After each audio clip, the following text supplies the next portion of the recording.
Hello everyone, আসসালামু আলাইকুম। Welcome back to Maha's kitchen. আজ বানাবো মালাই রোল, যা creamy, rich in a taste, melt on your mouth, quick এবং ইজি রেজাল্ট।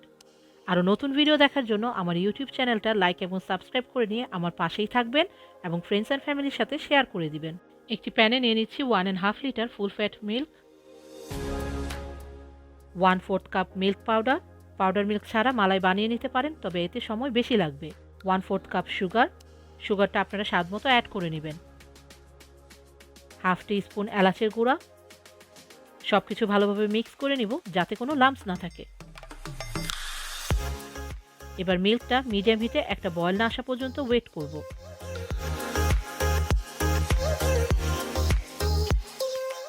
মিল্কে বয়েল এসে পড়েছে। এবার কালার এবং ফ্লেভারের জন্য অ্যাড করে দিচ্ছি সাফরন মিল্ক, যা 2 টেবিল স্পুন মিল্কের সাথে পিঞ্চ অফ সাফরন অ্যাড করে সোক করে রেখেছিলাম। এটি অপশনাল, আপনারা না চাইলে অ্যাভয়েড করতে পারেন। সব কিছু ভালোভাবে মিক্স করে মিল্কটা হাই হিটে 1/3 রিডিউস না হওয়া পর্যন্ত কুক করে নিব। তবে মিল্কটা অনবরত নেড়েচেড়ে কুক করে নিতে হবে, নতুবা নিচে লেগে যেতে পারে।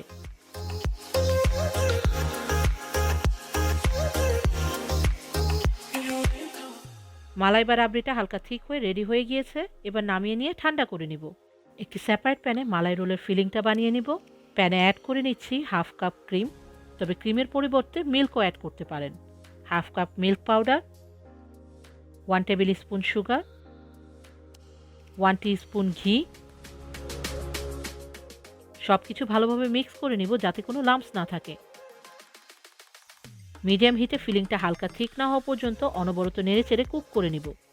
যেহেতু ক্রিম ইউজ করেছি তাই ফিলিংটা তাড়াতাড়ি ঠিক হয়ে যাবে। মিল্ক ফিলিংটা হালকা থিক হয়ে এসেছে। ঠান্ডা হলে ফিলিংটা আরেকটু থিক হয়ে যাবে। এবার একটা বোলে নামিয়ে ঠান্ডা করে নিব। 12 স্লাইস ব্রেড নিয়ে নিয়েছি। ব্রেড স্লাইসের সাইডগুলো কেটে ট্রিম করে নিব।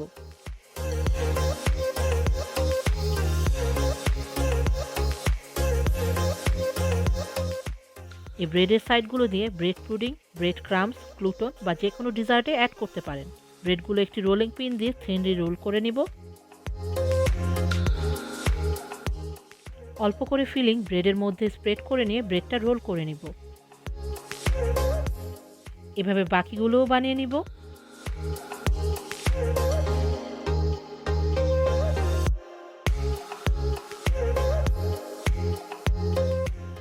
এবার একটি সার্ভিং প্লেটে রোল করা ব্রেডগুলো নিয়ে নিচ্ছি।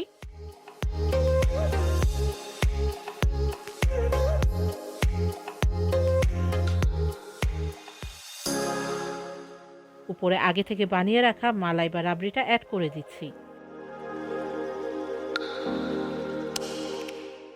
উপরে কিছু চপ পেস্টাশিও নাট এবং গ্লেজ চেরি দিয়ে ডেকোরেশন করে নিচ্ছি। এই মালাই রোলটি আপনারা যে কোনো অকেশনে খুব সহজেই ঘরে বানিয়ে নিতে পারেন। খেতেও অনেক সফট এবং ইয়ামি সিম্পল রেসিপি। আপনারা বানানোর সাথে সাথে অথবা ফ্রিজে রেখে ঠান্ডা করে এনজয় করতে পারেন। আশা করি আপনারাও ঘরে ট্রাই করবেন। ভালো থাকবেন সবাই। আল্লাহ হাফেজ। Thanks for watching my video. আশা করি আপনাদের ভালো লেগেছে। যদি ভালো লেগে থাকে লাইক করুন এবং সাবস্ক্রাইব করে আমার সাথেই থাকুন। বেল বাটনে ক্লিক করে নতুন আপডেটের অপেক্ষা করুন। থ্যাংক ইউ সবাইকে।